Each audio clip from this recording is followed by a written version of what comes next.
Today we're gonna talk with Professor John Sowa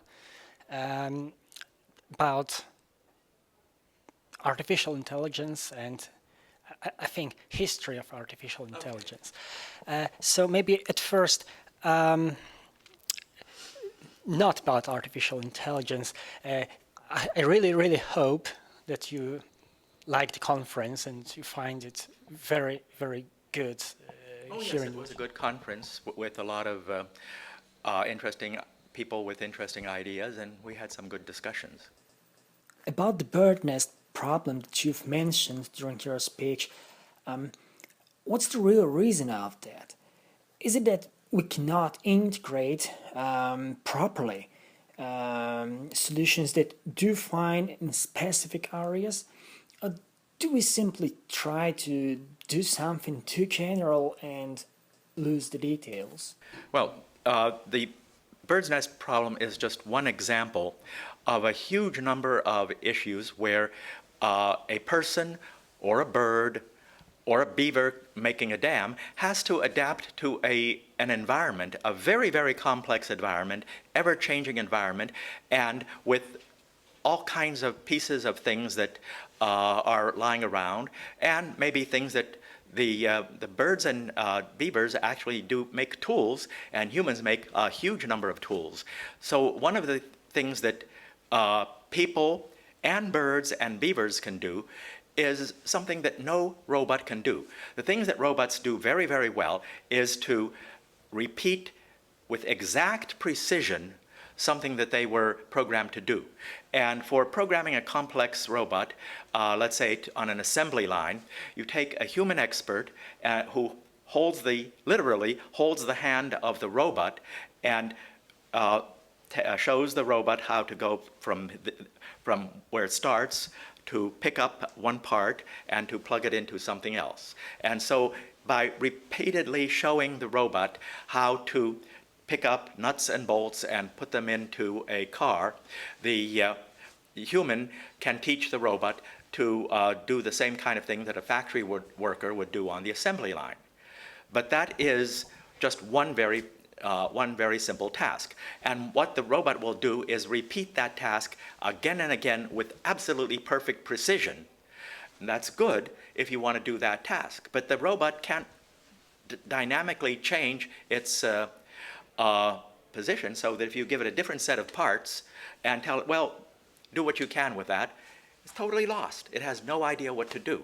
Whereas a bird wants to build a nest, has a general vision and imagination. I'll use those terms. People say, well, you're anthropomorphizing. And I say, no, I'm zoomorphizing. I'm saying that humans are part of the same animal kingdom with all the others, and all of us, birds and beavers and cows and chickens, we all have the ability to follow our instincts, to go towards things that are good for us and things that are bad, and are able to put things together from whatever's lying around to make our way in life.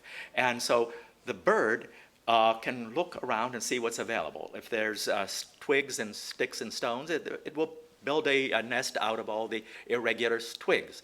If it can't find that, it might find other kinds of things. It will find some wire from a telephone wire and use that to build a nest. It will find anything that seems to be useful.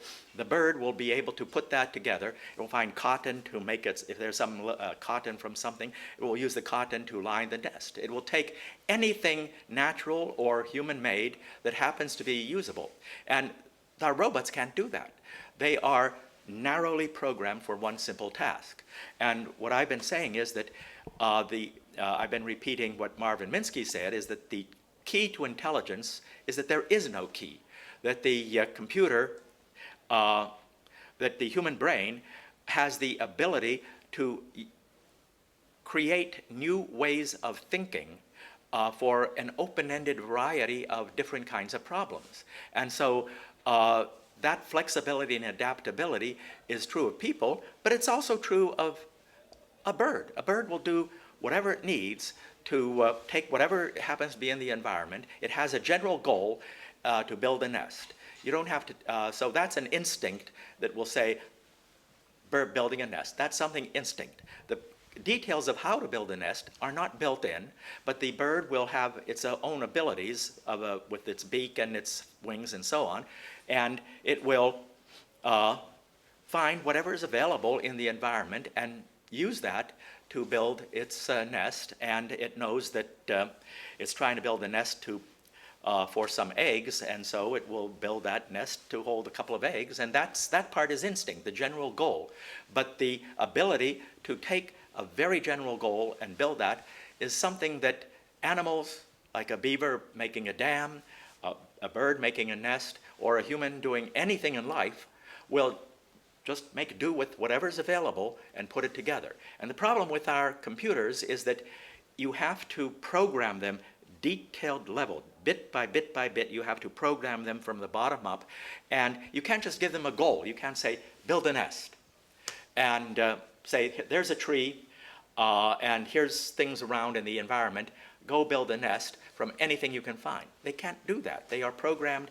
They have their own abilities, and they are programmed to do things. Now, the crucial thing about the robot is not so much in its own abilities to move, but in its own abilities to think, because they're limited by the ways we designed our computer systems. And our computer systems are not sufficiently flexible to make do with anything they find and build something new out of it. Right, so it looks like we people or animals can just adjust the meaning, I would say, of what you're using to the context. Right, and see, that's a big point there.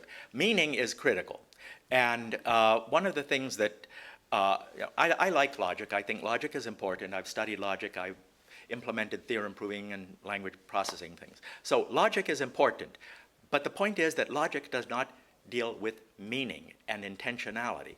Now, my favorite philosopher is Charles Peirce, who was one of the pioneers in logic, but he also recognized that you must have intentionality, you must have purpose, you must have goals, and those relationships are essential.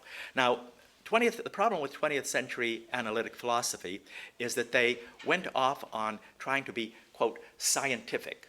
And so science deals with hard facts. So they felt that you have to be hard facts and throw out anything that is anthropomorphic, because they say, well, that's just for humans. Well, it's not just for humans. Birds can do it. Beavers can do it. Even a single-celled paramecium has the ability to swim around in an environment. When it finds an obstacle, it can remember that obstacle to go around it. It has an ability to learn. It can learn that certain things that it has done in the past that have turned out to be successful, it will repeat them in the future.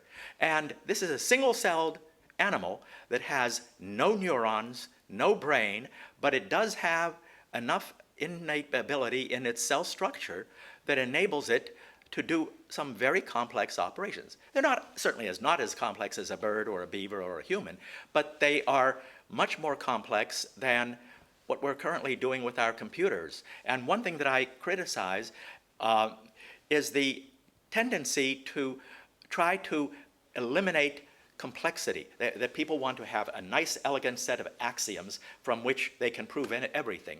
And the point is that, well, it's nice to have a clean foundation, but that foundation must include purpose. It must include goals. It must include intentionality. If you don't have intentionality, you're not going to have a system that can take a single statement and say, build me a nest, and have it go and build a nest.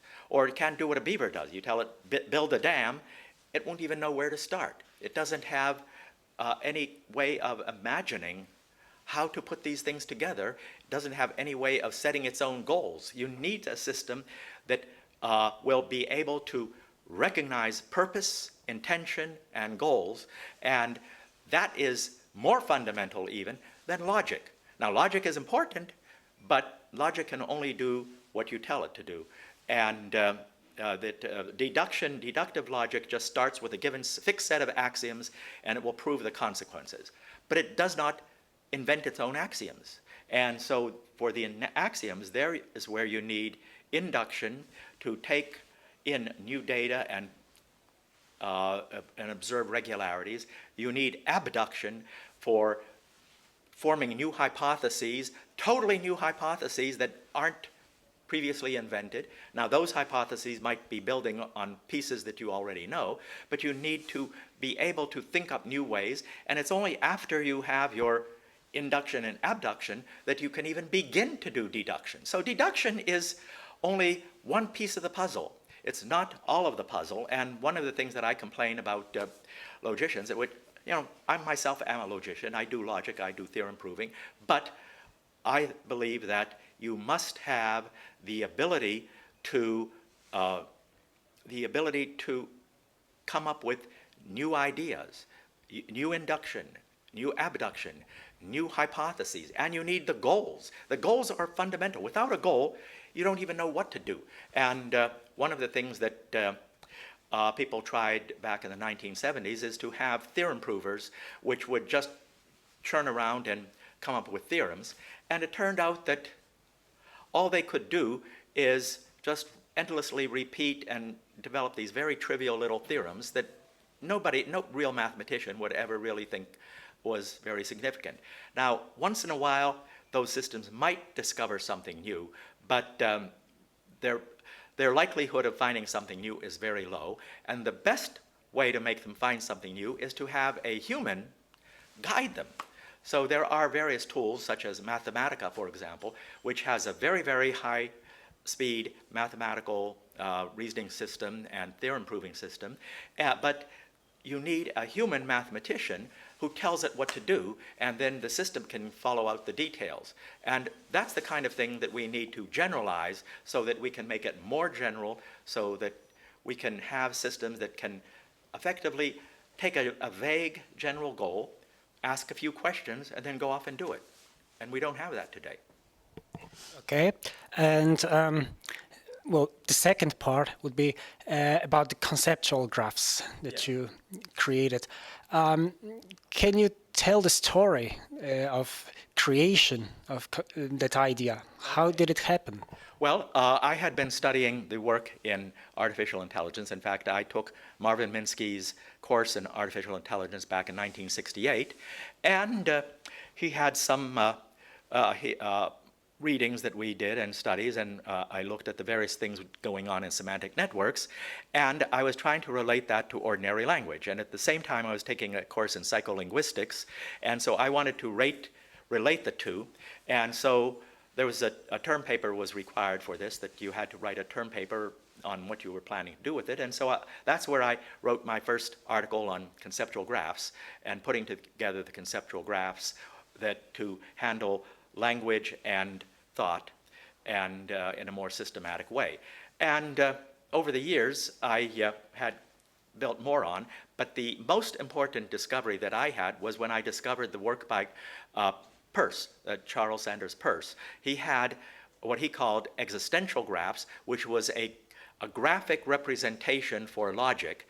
And I said, wow, his system is exactly what I needed as a supplement to my system. And not only did he have the logic part, but he also related that to goals and purposes and intentions, so that we could break out of this very limited sort of theorem proving thing and get into the way where instead of giving the system a theorem and say, prove it, we give it a goal and say, do this. And the system will automatically find ways of putting together those little random pieces, like the bird with the twigs and little pieces it finds, and put them together to create something totally new. And maybe it needs some guidance. And so it would come back to us and say, well, I started doing it this way and I didn't quite get there. Can you give me some advice? You give it advice, and you carry on a conversation with the system, and the system creates what you're looking for. And I think that's really the goal that we should be looking for. We're not really going to replace humans, but humans are still much better at recognizing the goals and the purposes and the intentionality, and they need to be able to communicate with the system. They can use They can use mathematics if that's appropriate. They can use programming languages when that's appropriate, but they can also use diagrams and images, and they can talk in ordinary language, and this is something that's true of every mathematician and logician on earth. They all are better able to explain what they mean in ordinary language than they are in any symbolic notation. Now, their symbolic notation is very important because that's the way that they can take their vague ideas and make them precise. So the symbolic logics are very important for taking a vague idea and forcing the person who writes it down to be very precise. So that's a useful exercise. However, the precision is a discipline. And Peirce made the point that discipline is always negative. That what you do, a discipline says, we want to do it in a more rigid, straitjacket kind of a way, and we want to avoid this random sort of walk of going around in various sorts of ways. And so he made the point that deduction is always a very limited process. Now, it can be a very important process if you know exactly what you want the computer to do, but if you don't know what the computer should be doing, you need to have some way of telling it, I really don't know how to solve this problem, and I have a vague idea, and that you and the computer can work to make that vague idea precise. And that's the critical thing that we really need to do. Okay, so thank you for short interview.